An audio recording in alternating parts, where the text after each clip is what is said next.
They really should have worked on his animation just a bit longer. It doesn't seem like he's hitting the ground with the oomph of a tank. He bounces around like a plastic toy. I mean, even in his bio it says he's supposed to be intimidating, but I suppose it actually says his firepower is intimidating, which explains why that gun is so oversized for that tank.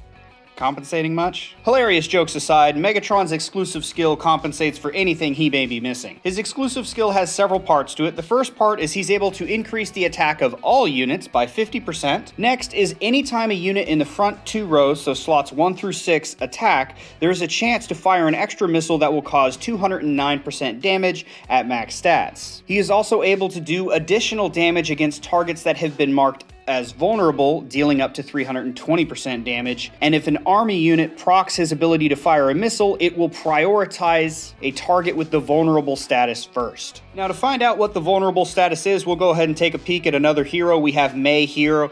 The vulnerable status is an effect that is inflicted on an enemy that results in them taking additional damage on the next time they're attacked, and then it consumes the vulnerable effect. There are currently 5 heroes in the game that are able to apply the vulnerable ability. However, they all have certain requirements or conditions. The first hero we have is Starscream. He shoots out missiles that can apply vulnerability, but there's only a chance to apply it. Next, we would have Aya, but only if her ability is procced by an Air Force unit. May can also apply it, but only if her ability is triggered by an army unit. 914 is also able to apply it, but only against army units. And then finally, Megatron himself is actually able to apply the vulnerable status, but only if you get his exclusive skill high enough. And boy, do you need to get his skill high. So if you get his exclusive skill to level 3, he actually gives a passive global damage decrease of 3%, which is awesome to see. Most heroes, you have to get them to 5 or 7 to get that passive bonus. If you get Megatron to level 5, his proccing missiles are able to proc off every unit in your march instead of just the front 2 rows, so you essentially increase the chance that his ability will proc by 50% of its existing proc chance. And then finally, level 7, whenever the hero participates in battle, normal attacks of army units are able to apply vulnerable status against a random target, allowing it to take additional damage and allowing Megatron to make full use of his exclusive skill, dealing extra damage to vulnerable targets. If you are looking to upgrade Megatron's exclusive skill, keep in mind, as opposed to normal heroes who are released for 7 days, Megatron is being released for 17 days, so you have plenty of time to buy those smaller packs over a longer period of time to upgrade his exclusive skill.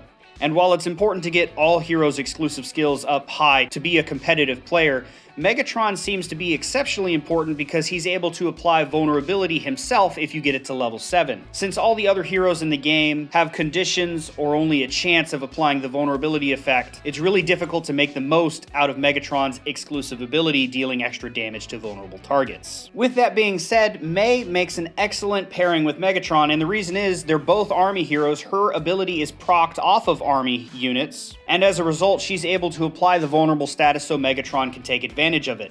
Something even better is her ability attacks the back rows, so the vulnerable units are in the back, where your army units won't accidentally consume that vulnerable effect, and instead that unit will be vulnerable until Megatron procs again, allowing his skill to take advantage of the vulnerability rather than a normal army attack. I think there's a lot of different things you could do with Megatron. He's a very interesting hero that doesn't strike me as the kind of guy that you put in one spot, he does one job, and that's all he does. There seems to be a lot of flexibility to him, and I can even see him being useful in marches where you march multiple types of units. So let me know in the comments below, what kind of march are you planning to run with Megatron? Do you think he's a versatile hero, or do you think he's just kind of a one and done, stick him in the army and that's where he goes? I look forward to hearing what kind of ideas you guys come up with. Thanks for watching. Have a great day.